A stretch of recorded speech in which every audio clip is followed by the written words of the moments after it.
My name is Jeff Eisenach, and I am the director of AEI's Center for Internet Communications and Technology Policy. I want to welcome everyone here today. Everyone who is here today is here by invitation in order to participate in the next step of a project that we launched a year and a half ago to develop a global cyber strategy for the United States to advance America's national interests in the global cyber policy sphere. I'm going to keep these opening remarks extremely brief, and my main role here is to introduce the chairman of our National Advisory Board, Mike Daniels.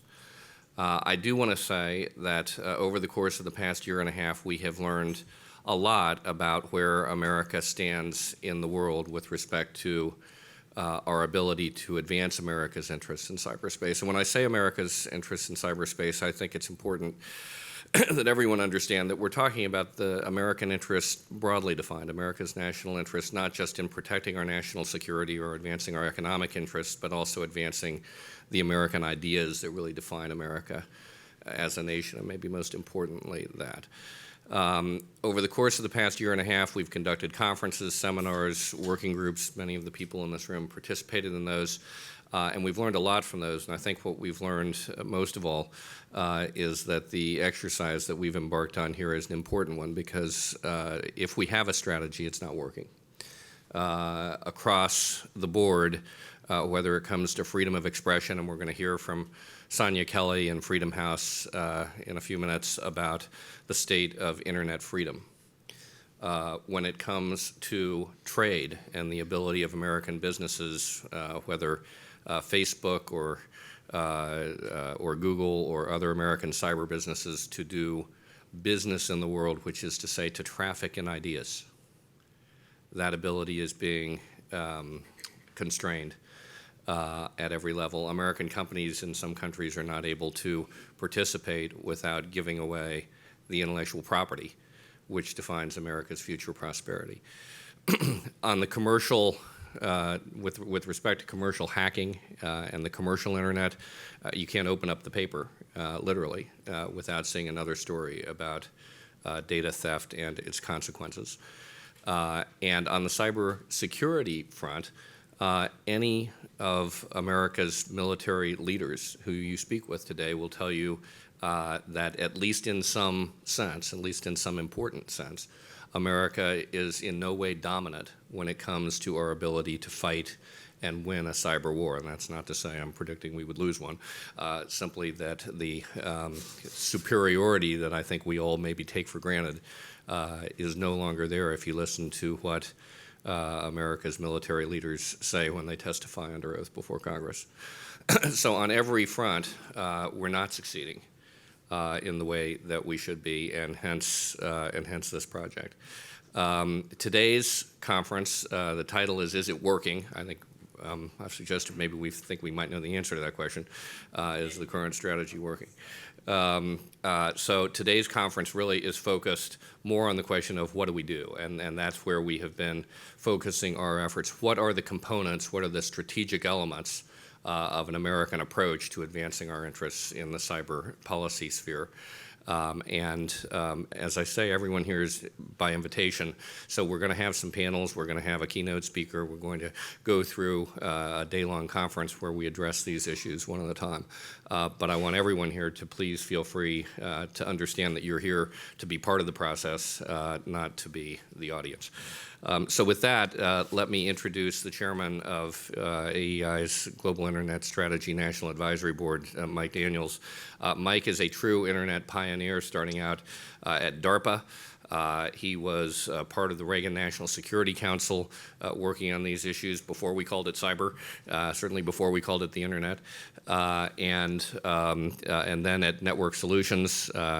At SAIC, helped to build SAIC into a huge successful company as part of its leadership, and chaired Network Solutions during the formative period of the 90s when Network Solutions was the way that one got a .com.gov address. So Mike, since then, is a leader in the business community when it comes to the internet space across the board, and cybersecurity in particular, has sat on multiple boards of directors, chaired the Northern Virginia Technology Council.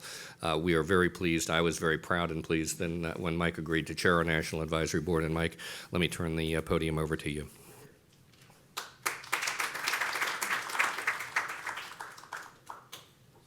Thanks, Jeff, and good morning to everybody. It's a pleasure to have you with us. And as Jeff said, we thank you all for being here.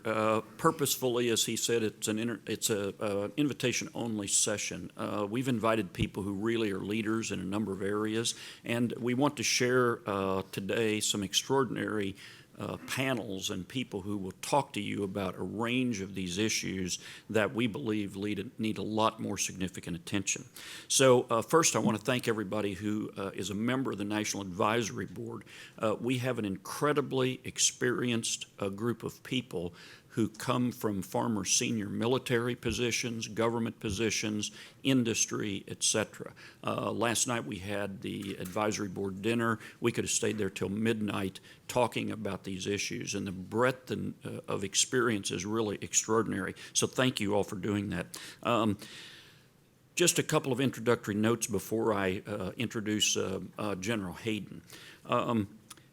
53 years ago, ARPA funded a research project starting in 1962 that was known as the ARPANET.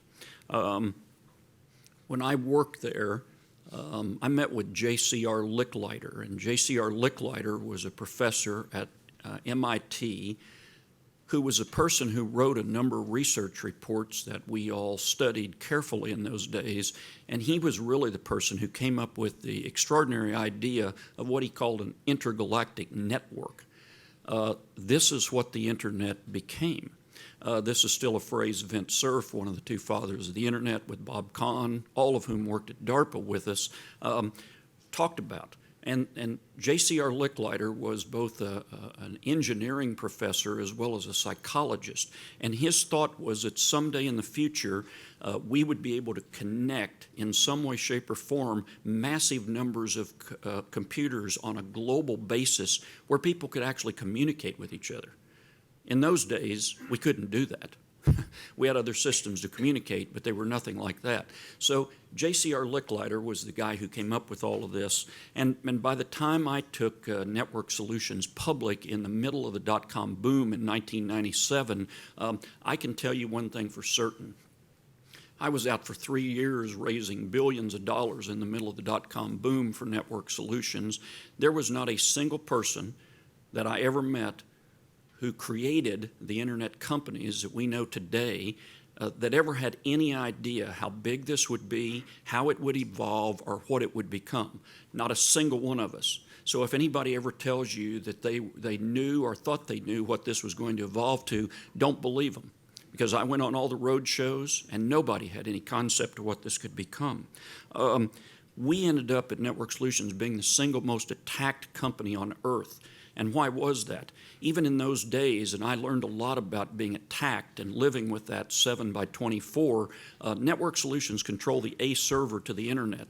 And we had that in Herndon, Virginia, a suburb here about 20 miles outside of Washington. And if anybody brought us down, no human being on earth could access the internet. So you'd wake up in the morning and try to type in www anything, you couldn't get on the internet. Can you imagine that kind of thing? And we operated that day and night for 5 years, from 1995 to 2000, until we sold that to VeriSign at the very height of the dot-com boom. When we look back, I believe that history will continue to write that the internet was one of the greatest technological inventions for its impact worldwide of anything that we've ever seen in our lifetime and maybe in human history. It has a good and bad side. The good sides are we have created hundreds of billions of dollars of shareholder value since 1995 for the United States of America. We've created great companies, great places to live, and great technology. Number two,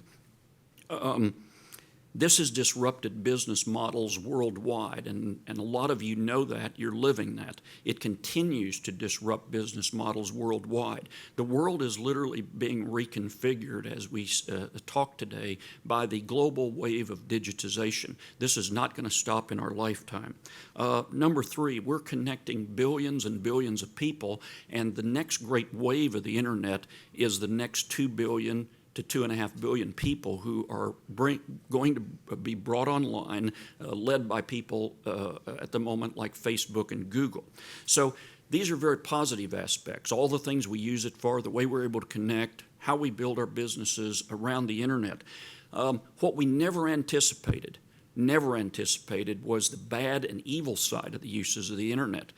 Those things none of us realized. We talked in the early days about people who were going to do this and that with it, but we never thought about the extent of how it's being used by governments and bad actors all over the world for everything from misinformation, propaganda, a diversion of our attention from things that are important to what they want you to think is important, on and on and on to recruitment of jihadists. We never thought anything about that.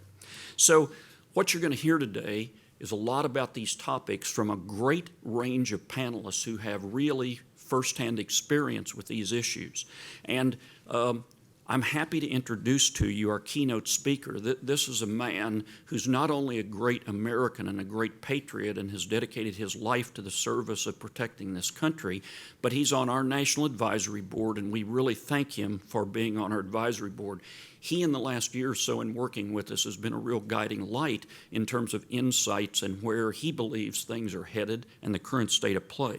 So let me introduce to you, and most all of you know him, but I'll just give you a short bio on General Michael V. Hayden. Director, CIA, 2006 to 2009. First Principal Deputy Director of National Intelligence, 2005-2006, and Director of the National Security Agency, 1999 to 2005. As Director of the CIA, General Michael Hayden was responsible for overseeing the collection of information concerning the plans, intentions, and capabilities of Americans' adversaries, producing timely analysis for decision makers, and conducting covert operations to thwart terrorists and other enemies of the United States. Before becoming director of the CIA, General Hayden served as the country's first principal deputy director of national intelligence and was the highest-ranking intelligence officer in the armed forces. Earlier, he served as commander of the Air Intelligence Agency, director of the Joint Command and Control Warfare Center, director of the National Security Agency, and chief of the Central Security Service.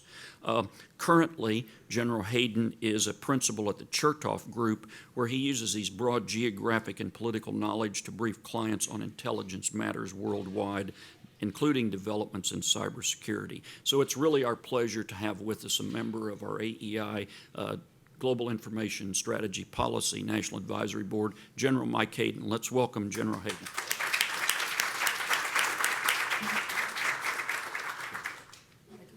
Welcome. Thank you. Thanks for the opportunity to be here today. Let's see if we can get some slides up. There we go.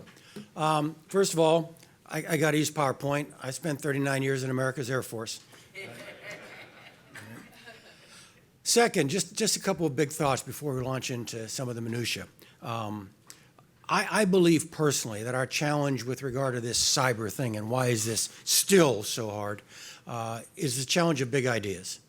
I mean, we can use improved technology. Lord knows we could use a better trained population, more cyber experts in our workforce. But fundamentally, I think it's unarguable that the very longest pole in the tent is that we just haven't settled on the big concepts yet. Right? With the help of the folks here at AEI, an op-ed with my name on it, but reflecting AEI thought, appeared in Real Clear Defense this morning. And we talked about the need for a strategy, and a strategy that was organized around 4 key points. Number one, that the private sector bears a burden of responsibility in this domain that is not intuitively obvious for those of us who have had experience in national security in the other domains. The prominence of the private sector. Number two, the government still has a very important role to play. Number three, oh, for God's sake, let's just get on with it. We've been admiring the problem and arguing about metaphysical issues for so long. And then number four, let's get on with it in a way that really does reflect our values. Right? So those 4 points: private sector, still a government role, get on with it, reflect our values. I've got two and a half dozen slides here that I will go through very quickly because I think this audience is very familiar with these issues. But I just want to share with you how I organize my own thoughts about this. And Jeff has suggested I get to do 30 minutes of transmission and then 15 minutes of body blows from the audience, and then I get to sit down and we go into a generalized discussion. So let's launch. That's how my grandkids talk about this. Richard Danzig, only in a slightly more sophisticated way. I use the quote because he gets the words nourish and poison into the same sentence, talking about the same thing, which then gives you some sense. And Mike has already suggested this to you in terms of the history of the web, the history of the internet. I used this slide out at Black Hat about 5 summers ago, out in Vegas.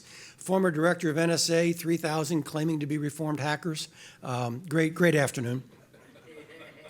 And I kind of said, you know, we lowball how big a deal this is, and Mike's already suggested this.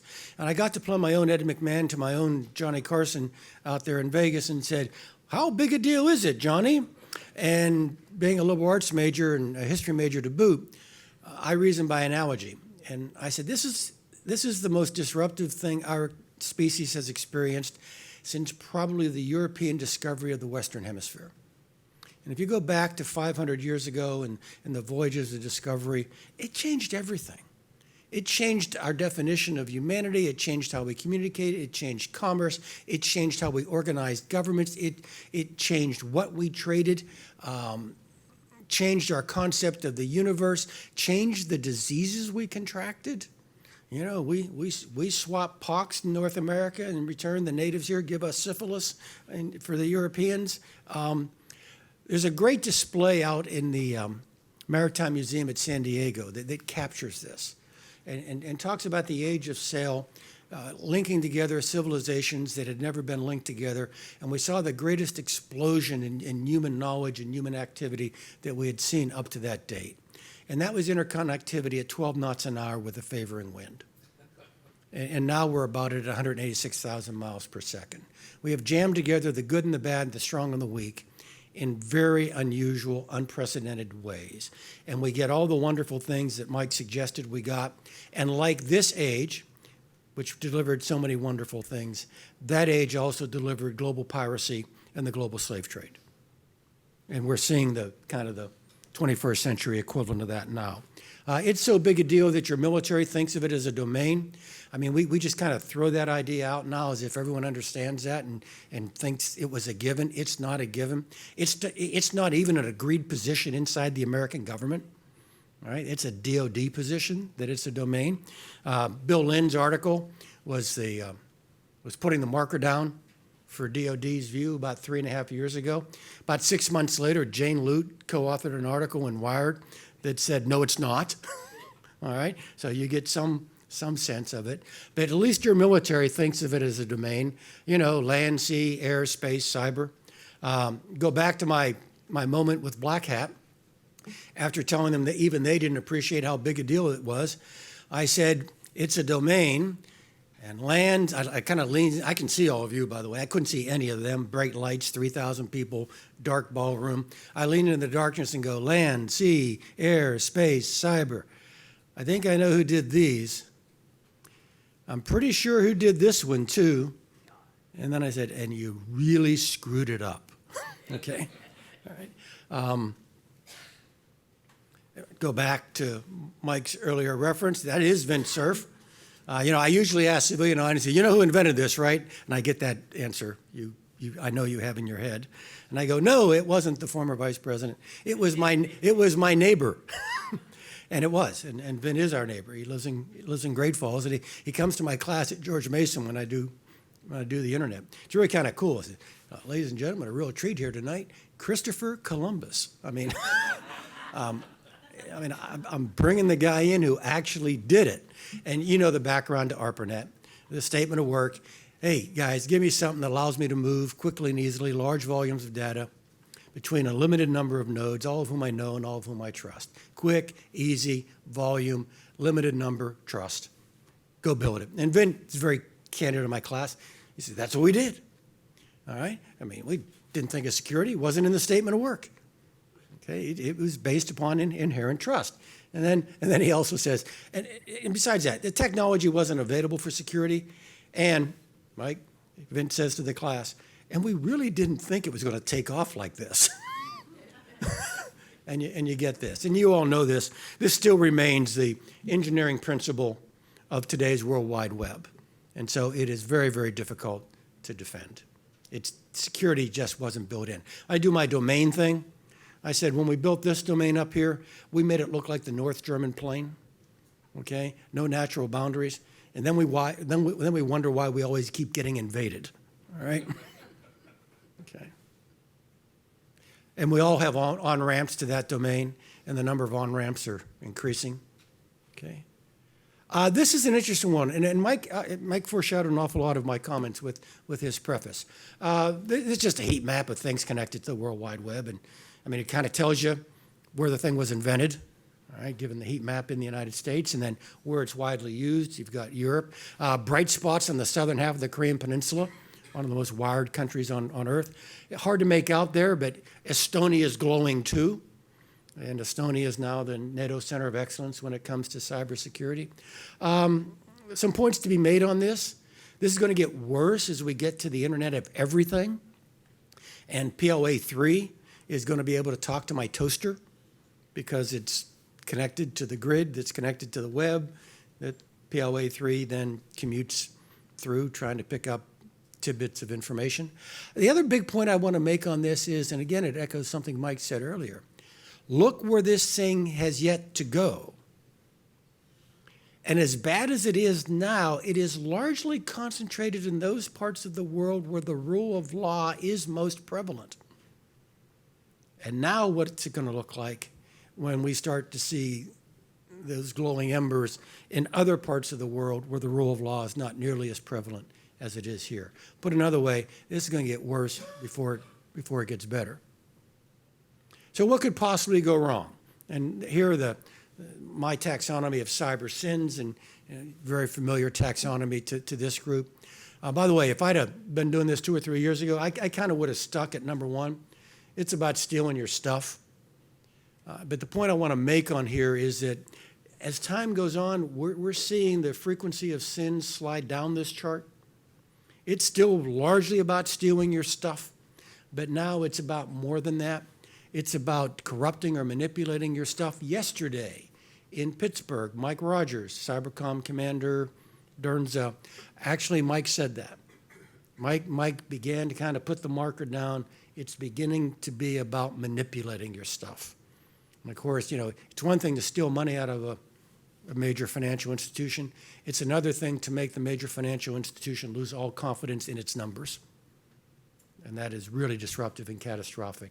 There's hurting your network, in other words, making it very difficult for you to commute up into that 5th domain, making you, in essence, a wanderer up there without connectivity. And then finally, physical destruction, which we all know was best exemplified by Stuxnet. I've gone out of my way, number one, to not talk about, even speculate who may or may not have done it, but to point out how big a deal it was. And, introduced as a former director of a couple of 3-letter agencies, crashing 1,000 centrifuges in the Natanz, an absolute unalloyed good. But then I rephrase it for public audiences. Someone, almost certainly a nation state, because it's too hard to do from your basement. Someone, almost certainly a nation state, maybe even 2, I don't know. Someone, almost certainly a nation state, just used a weapon comprised of 1s and 0s during a time of peace to destroy what another nation could only describe as critical infrastructure. Ouch. Really big deal. The actors, cyber sins, now cyber sinners, the usual aggregation here, nation states, criminal gangs, hacktivists. As in cyber sins, there was a migration, there's a migration here too. I've got the five most talked about, certainly, countries symbolized up there. And let's be very honest, we're really good at this offensive stuff. We steal an awful lot of information, all right? I actually have to do some European parliamentarians tomorrow afternoon, so I suspect that's going to come up. My line is, of course we steal stuff. Frankly, I think we're better at it than anyone. But we steal stuff to keep our citizens free and safe. We don't steal it for other motives, including we don't steal it to make our citizens rich. And that distinguishes us from just about every other nation on earth. I think there are 4 other nations who could say those sentences and still have them be true. They're the usual suspects. They all speak English. They're all democracies. They all have something to do with Bletchley Park or similar activity in the Pacific. I used to fret, and I never quite used the cyber 9/11 thing and the cyber Pearl Harbor that Leon Panetta did before he left as Secretary of Defense. Mike McConnell does it pretty frequently. I actually kind of refrained from that because I couldn't answer the question. So, okay, big guy, why hasn't it happened yet? Right? But now I've actually kind of throttled back from that. I don't think the Chinese are interested in turning out the lights on the eastern seaboard. Okay? In fact, if they ever were to do that, I'm betting you that's not number 1 in the PDB the next morning. Okay? I'll bet you there's other stuff going down that makes this a subset. I have taken to fear that mid-range, renegade, isolated, sanctioned, nothing to lose, oh, what the hell, let's roll the dice nation state, which is kind of a permanent definition of North Korea, could be a definition of Iran, and I mean, I can imagine circumstances. And I'm even dark enough to picture circumstances in which I could fit the Russians inside that bound. So there's anyway, that's the movement inside that category for cyber sins. Criminal gangs, largely in the post-Soviet space, but Eyesight Partners, which does an awful lot of good intelligence in the private sector here, says there's a detectable migration in the language of hacking from criminal gangs, from English and Eastern European languages into Asian languages. So we might be seeing a shift of criminal gangs as well. And then hacktivist, activist, LulzSec, that group down there. The migration here has been to see these folks not just be self-organizing now because somebody did something to make them mad. Remember PayPal took the WikiLeaks account off of PayPal and these guys self-organized and went after PayPal. There's also now a seeming alignment of these guys with nation state or other international actors. So we're now seeing them pop up as the Syrian Electronic Army, as Iranian hacktivists seeming to operate on behalf of the Iranian state. So there's movement inside the threat. And the movement, frankly, is not towards the sunlight. It's in the direction of darkness. You've seen these examples. I'm not going to belabor them. This one was different by type, and I think really arrested everyone's attention. Certainly our government. This is one where the president actually does the press op in the press room because he's got to comment on it. This one, number one, was tremendously scurrilous in its nature. I mean, all those sins I listed for you, they all were kind of present in this attack. They stole data and released it. They destroyed data. They made it impossible for Sony North America to access their data. And then, although they probably didn't create physical destruction, they threatened it. I grew up on the north side of Pittsburgh. David Sanger once described it as a hard Scrabble upbringing. Most frightening thing I ever heard as a teenager is, I know where you live and I know what kind of car you drive. And the Sony employees, Sony North America employees, were kind of getting those emails from the hackers. I know where you live, and I actually know where your daughter goes to school. Kind of threatening email. So what you had here was a nation state using a cyber weapon, not for profit, but to coerce the activity of a North American corporation. Big deal. I don't know exactly what to call it. I think the president's description in the press room in the White House of cyber vandalism is more than a brick shy of a load. This is not spray painting a subway car, but I would never call it an act of war either. But the fact that we're having trouble categorizing it gets me back to the first theme here. Okay? It's the big ideas that aren't lining up. We saw a subset of this at Sands Casino. This is the Iranians going after Sands Casino because the owner was a Jewish American, very vocal in his praise for Benjamin Netanyahu and his criticism of the supreme leader. A wiping attack going after the integrity of the data. And although I think the most frightening wiping attack would be against financial services, I think the gaming industry is up there pretty close in terms of how bad a wiping attack might be. And then the national embarrassment that was OPM, right? And I'm sorry, that's too shy. The national humiliation that was the OPM hack.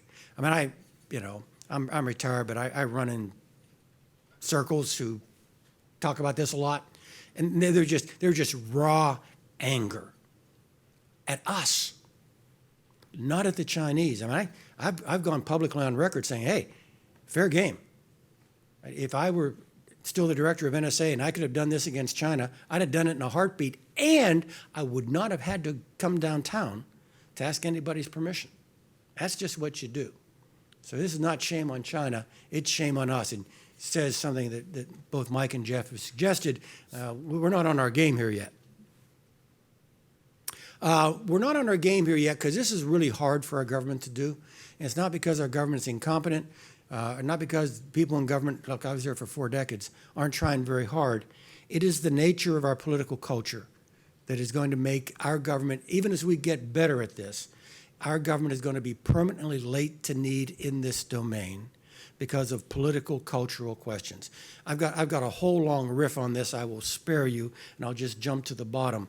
We, the big we, the 320, 330 million we, have not yet reached a consensus on what it is we want, and more importantly, what it is we will allow our government to do to keep us protected up here in this fifth dimension, in this fifth domain.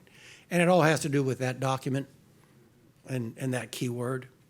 I tell the story, I live in McLean, I get up, I can't sleep, I look out the window, I see the Fairfax County police car go by, he's got a spotlight on my shrubs, I go, cool, I like that, that's my tax dollars at work. Now you imagine whatever you think the digital equivalent of that is, and you can't possibly tell me you're comfortable, okay? And that's the key issue. Not that the government's not trying, and I'll go through this quickly, but I do want to note that we're, this is a baby step. I now think it's 51-49 that it actually will pass. Okay, a week or two ago, before the Senate said they would vote on it, I was 49-51 the other way. Very modest step, information sharing with liability protection. But we've admired this problem for 3 Congresses now. All right? And we all get wrapped around the security mavens fighting with the privacy mavens. Rather than, like I said, just, for God's sake, just get on with it. This one's not a bad one. This is the first of April executive order that the president put out. This is pivoting off a white paper that Denny Blair and John Huntsman wrote about 2 years ago. In essence, hey, they're stealing us blind. This is all about China, all right? They're stealing us blind. It's kind of hard to conduct counter-battery fire in the cyber domain, and just stealing their intellectual property doesn't seem very satisfying and probably wouldn't deter them very much. So how do you deter them from attacking you? Stealing your intellectual property and trade secrets. And the Huntsman-Blair answer, kind of animated in the executive order, is, well, they're stealing it for profit. Take their profits away. And use economic tools to punish those whose economic progress has been fueled by the theft of American intellectual property. It's about licenses. It's about who gets to export things into the United States. It's about who gets to be listed on the New York Stock Exchange, who gets visas, whose kids get to go to what schools. I mean, who gets to park their excess money in American banks and denominate their grayish activities in dollars. There are lots of tools. I think this is a great idea, if only we would use it. And we have not yet decided to use it. About the same time, Ash Carter goes out to Stanford and gives a very interesting speech about DoD's cyber strategy. Now, the first thing he says is routine attacks, you're on your own. Okay? Then he said, but if it's a really sophisticated attack, you can go to DHS for help. Lord, forgive me for what I'm now about to say. You're still on your own. Okay? But he does say there are some attacks that are so nasty that the Department of Defense must have a role, and here we are talking about counter-battery fire. So Amy Ziegard, who was interviewing the secretary, Amy says to him, kind of the Ed McMahon thing, how bad an attack does it have to be, Johnny? And that's Ash Carter's response. Now, I find this to be progress, because I've spent about 4 of my 6 years out of government worried whether or not I would be indicted for saying we actually have the capacity to shoot back. And here's the Secretary of Defense saying, not only do we have the capacity, but we damn well might go ahead and do it. So, good. But, back in the province, what I said was the original problem. We got to get the big idea straight. This one was interesting. This is getting the Chinese, in the person of Xi Jinping, the president, to agree with our definition as to what constitutes illegitimate cyber theft. Again, we believe some cyber theft is legitimate. Here's the Chinese signing up to, yeah, that stealing for profit's a bad thing. Now, we'll see what that means, but I don't mean to minimize getting the Chinese on record that what it is they do is illegitimate is an interesting and useful step. Insufficient, but useful. So we'll see where it goes. And then you've got this coming out of Europe. Again, let me beg forgiveness before I utter my next sentences, where the Europeans, one more time, get to recycle their outrage without any obvious sense of embarrassment. Okay? Okay? The Court of Justice the European Court of Justice made its decision based upon erroneous facts. They based it upon the belief that the most predatory intelligence agency in the world is the National Security Agency, which is simply not true. NSA, on the contrary, is the most regulated and overseen signals intelligence agency on the planet. And in fact, the European Court of Justice knows far more about NSA's activities. Take Snowden off the board. The European Court of Justice knows far more about NSA's activity simply because of the willing disclosure of things by the American government than it knows about the intelligence activities of any member state. But I don't feel strongly about this. And then you've got the internal battle here about encryption. Should American companies be allowed to have unbreakable key, or at least keys for which, encryption for which they don't have the key? It might have surprised some that me, Mike McConnell, Mike Chertoff, and Bill Lynn actually have come out in a position contrary to that of the current director of the FBI. We actually think it's too big an ask of American industry. As Mike Chertoff says, we don't normally ask citizens to organize their lives around the needs of law enforcement. Okay? But I actually think on raw security terms, we are better served by raising the water level of global encryption. Americans are safer and more secure with this solution than by the way, if I were the director of the FBI and my problem was law enforcement, I would feel exactly how Jim Comey feels. But I don't think even the intelligence guys feel as strongly about this as the law enforcement guys do. This is my pivot in the briefing that I normally give to other audiences, and again, I'll be more efficient here, where I go, so there's some progress from the government, but largely this is a private sector challenge. And here's the traditional risk equation, and I use it to show what the private sector is doing. Risk is equal to the threat times vulnerability times the consequence. You can use it for any threat. You can use it for global combat, ground combat, air combat. You can use it for car insurance, all right? It's just the traditional risk equation. Very briefly, talking now only about the private sector, the history of cybersecurity has been anchored in the middle factor, in reducing vulnerability. It's been about firewalls and patches and cyber hygiene and good passwords and, okay, turn the machines off for the weekend when you go home. It's about reducing your attack surfaces. People who know this better than I, like Kevin Mandia of Mandia/FireEye. Kevin says you do this perfectly, and who does? But if you do it perfectly, you're going to sweep the lower 80% of the attacks off the board. which is kind of good.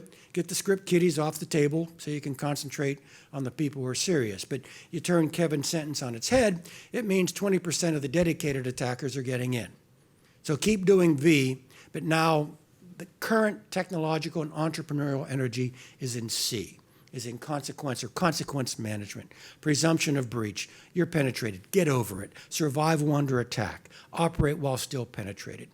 Difference between an A and an F player, according to Kevin, is not penetration. It's the distance between flash and bang, between penetration and detection of penetration. And that, in other words,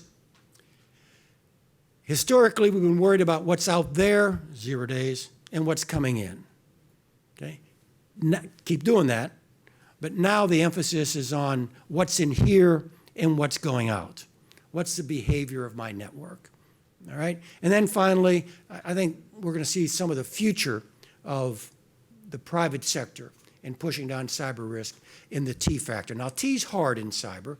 In the physical domains, you punch them back in the nose. You make them less able to attack. Harder to do in cyber. What we're seeing in the private sector now is cyber threat intelligence. And let me just tell you, when I got my first briefing from a private sector cyber threat intelligence organization a year or two out of government, my first response was, interesting briefing. Is there a lawyer in the room? Because this is actually very aggressive. Web crawling, port scanning, foreign national employees assuming personae in foreign Ukrainian chat rooms, and so on. But it's very good and very legal. I do need to add that because government is permanently late to need, because government's going to find this devilishly difficult, I actually think there is some counter battery fire from the private sector. All right? In fact, I have total confidence that there is.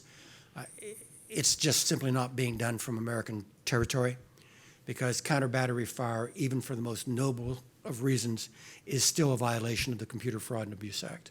So it's just not being done here. Again, private sector, the whole area of cyber insurance.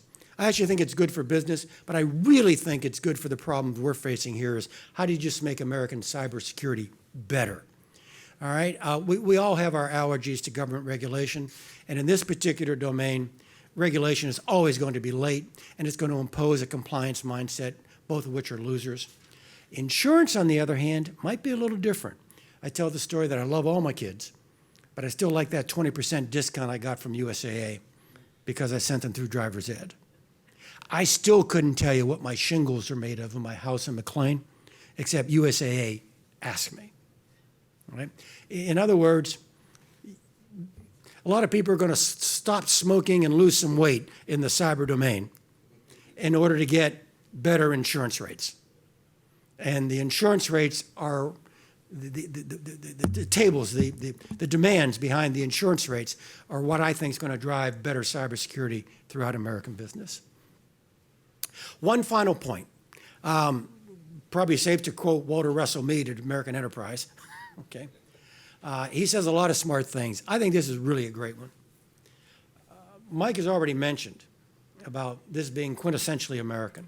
I actually think if we all regather here in about 500 years, all right, and I say, and I'm back, and you're here, and I say something about the United States, somebody in the back row is going to go, United States, United States, United States. Oh, yeah, United States, the internet guys. I think we are going to be remembered for this the way the Romans are remembered for their roads and their aqueducts. This is quintessentially American. And Mead's point is that you don't build something like this in the abstract. It comes out of not just the technology of the society, but the animating philosophy and the animating values of a society. I mean, we built this thing to be global, ubiquitous, unitary, accessible, and free. And it's, you saw the heat map, this is spread around the planet to countries who are not fond of global, ubiquitous, free, and so on. And so you've got countries, this is a year or two out, I think I'd color the Russians in a darker color now, okay? There are people out there whose definition of cybersecurity is opposition to the basic nature of the World Wide Web. Our definition is what we think is misuse of the web. It's the piracy and the slave trade, okay? Their definition is the commerce, the free movement of people, goods, ideas, and frankly, freedom. We need to be careful that in doing things to, here's a Russian-Chinese agreement on cybersecurity. It is not something that makes anyone here comfortable. We need to be careful that the things we do to foster cybersecurity do not legitimate activity by other countries to use those same techniques to actually destroy that which you and I are trying to preserve. I go back to encryption, okay? What's good for the goose is what's good for the gander.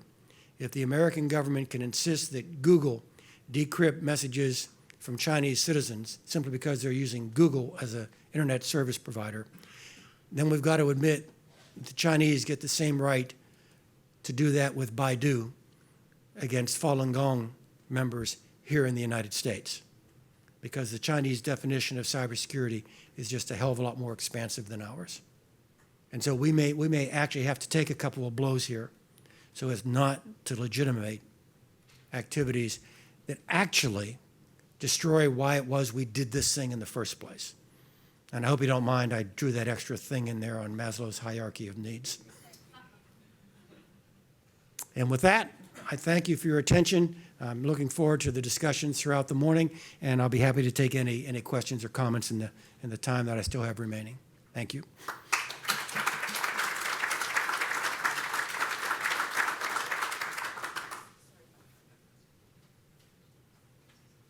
Okay.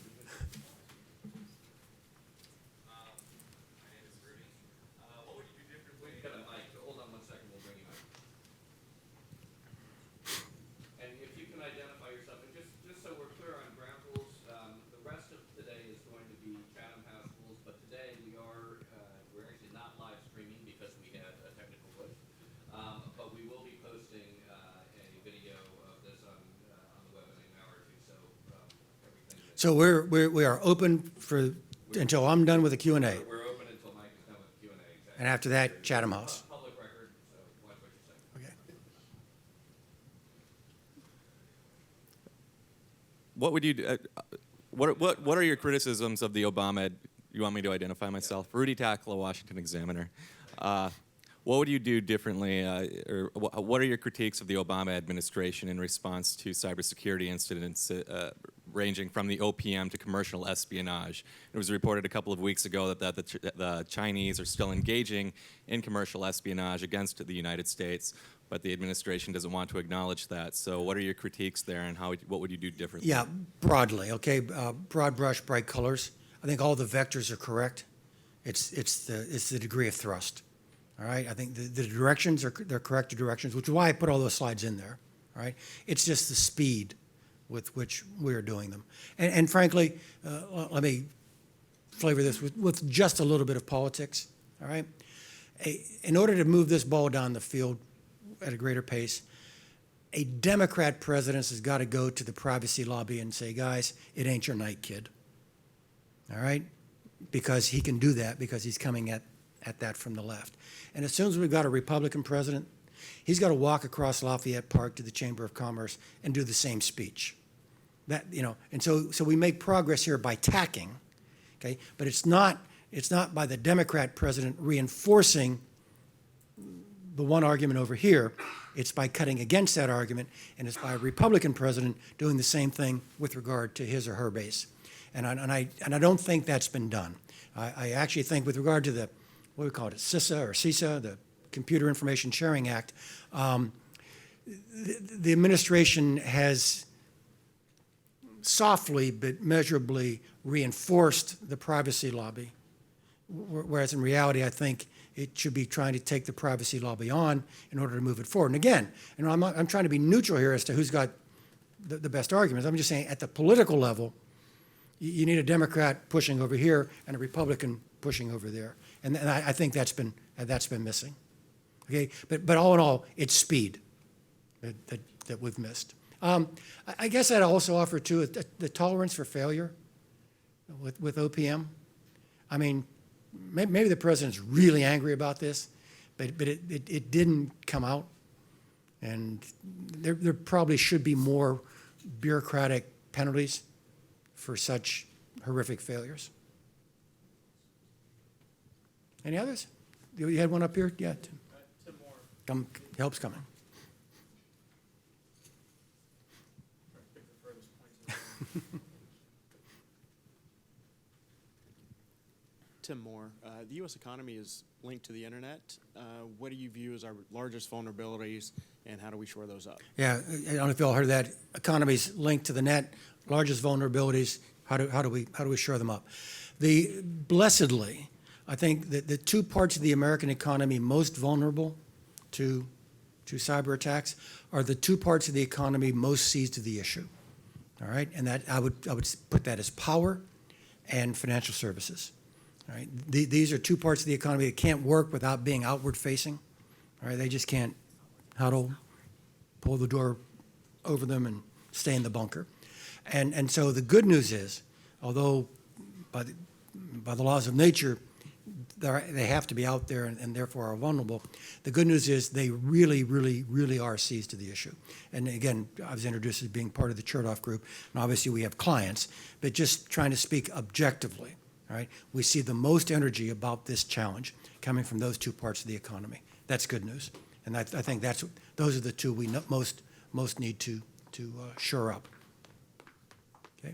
Any others? Yes, sir. I'll repeat the question. Go ahead. Armin Chokshi, Option 3 Ventures.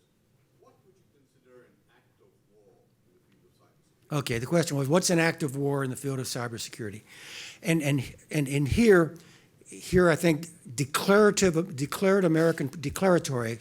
American policy is spot on.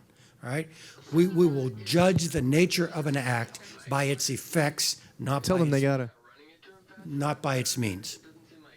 Okay, and so it depends on what it makes happen. Right? What is the effect of the attack? And we should be indifferent as to whether it was done by heat or blast or fragmentation or by ones and zeros. And we should not confine our response to the nature of the weapon that was used to create the effects. Right? And so I would, now, all that said, the Estonians, who are now really up on this cyber thing because of the Russian attack on them in 2007, have published the Tallinn Manual, which is an attempt to define these things. And that's good, and we should have a great deal of discussions about it, but there are elements of Tallinn that I would not agree to in terms of defining if this, therefore that. All right, so it's still part of that grand debate. We don't have the big ideas. But I think that the lodestar here, the guiding principle is judge it by the effects, not by the character of the attack. Yes, sir. Gary Shapiro, CEO, and thank you for a fascinating tutorial and all you have done. Do you think we use the internet as a U.S. government as a tool? For example, do you think we are adequately capturing those that are seeking to join ISIS by counter-programming on Google with search results and things like that? No, the question is about, how are we doing in terms of, what's the right word, counter-radicalization on the web. No, we are very inadequate at that. Number one, we've got cultural problems beyond the web thing, because this is going on in a part of the world energized by a religion that although we have several million Muslims in the United States, we're kind of Judeo-Christian in our habits and in our cultural heritage. It's hard for anything that's affiliated with America going to that part of the world and saying, you're misreading the Hadith. I don't think the prophet meant that. I mean, just not going to work.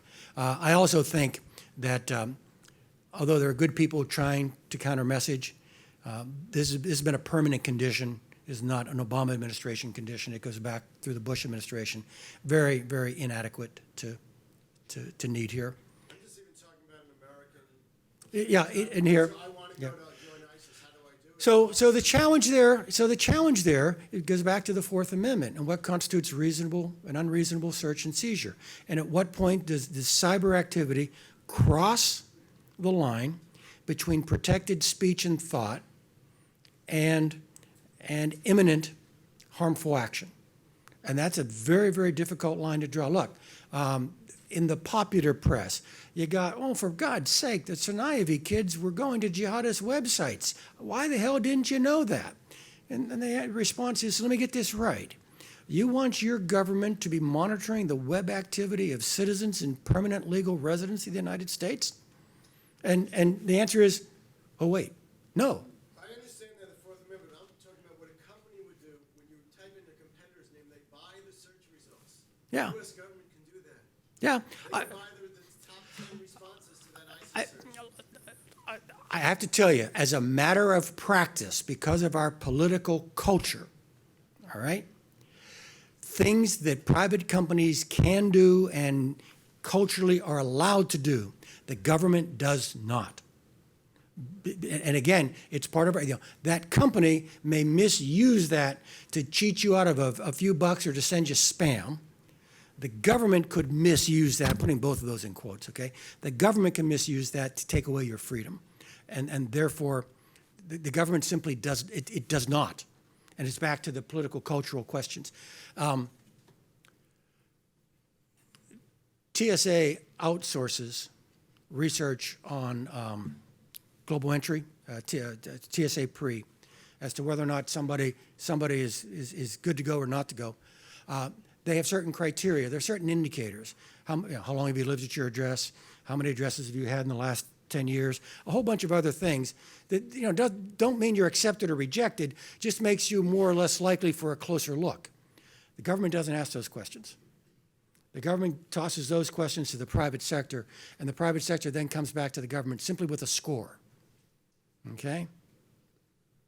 Because you would not tolerate the government asking those questions, even though the private sector just surfs the web to get the answers. There was one other question. Yes, sir. And I think, Jeff, you need to get on with it.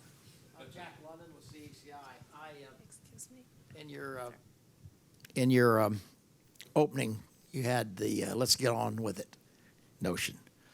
What is the main barrier that is blocking us from getting on with it?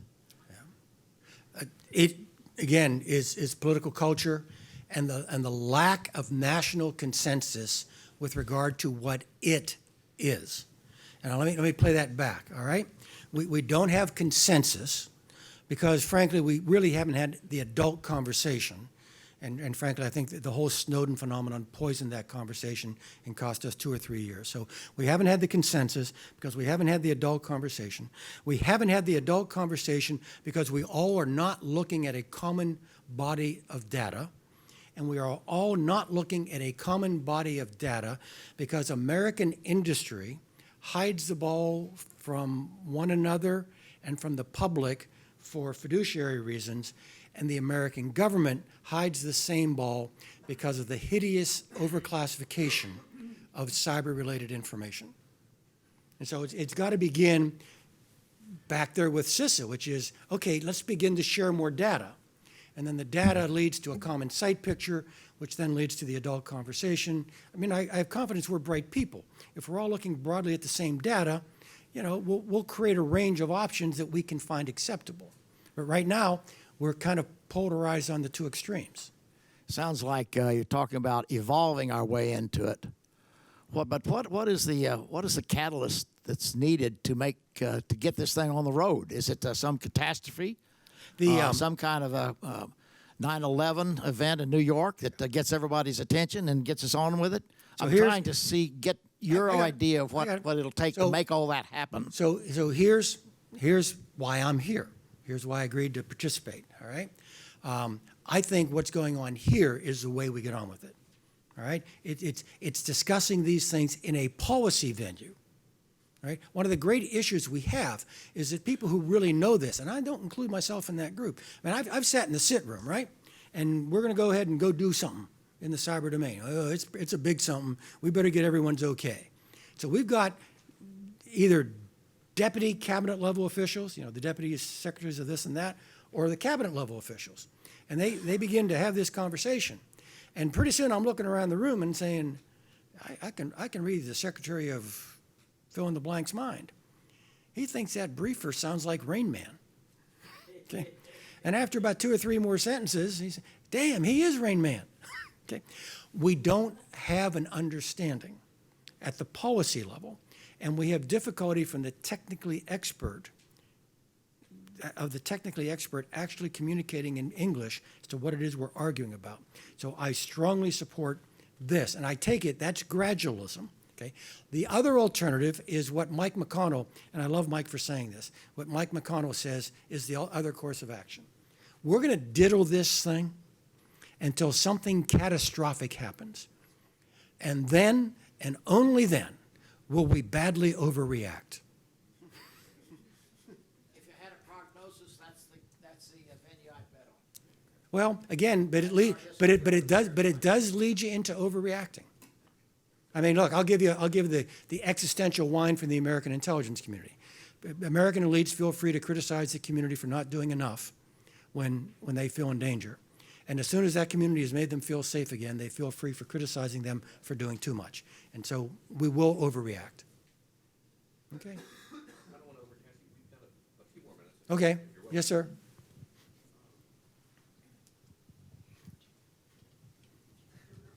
Richard Bennett with AEI. I'm a technical expert, and I was especially intrigued by your opening remarks about how the internet is insecure because it's operating according to spec.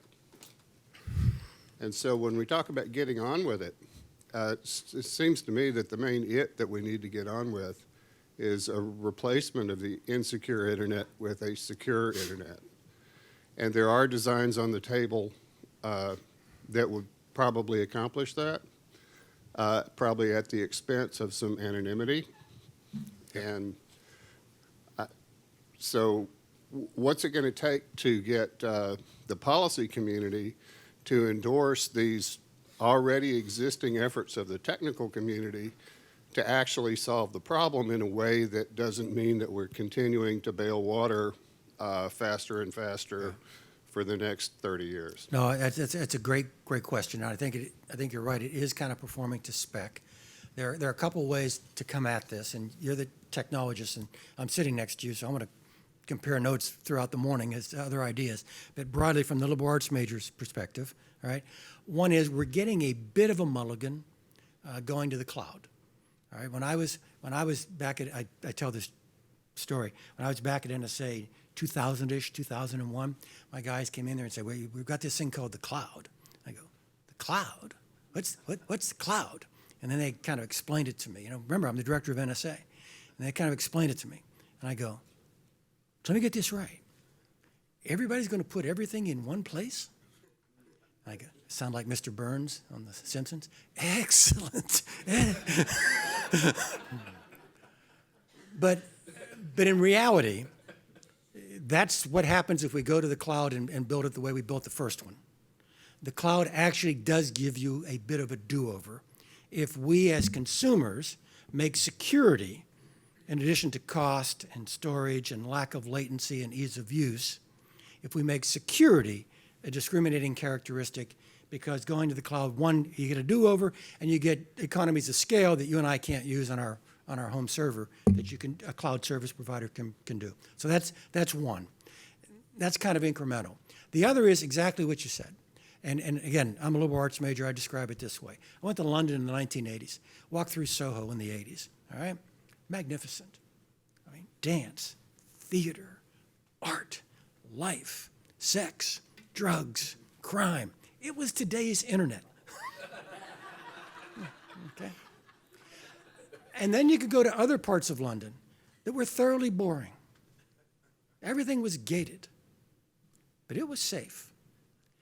I can picture a world, and we let everyone who just wants to violate their own privacy continue to visit Soho, today's internet, and we build another one, all right, that is far less convenient, more intrusive, has greater latency, It's tougher to use. It's multi-factor authentication.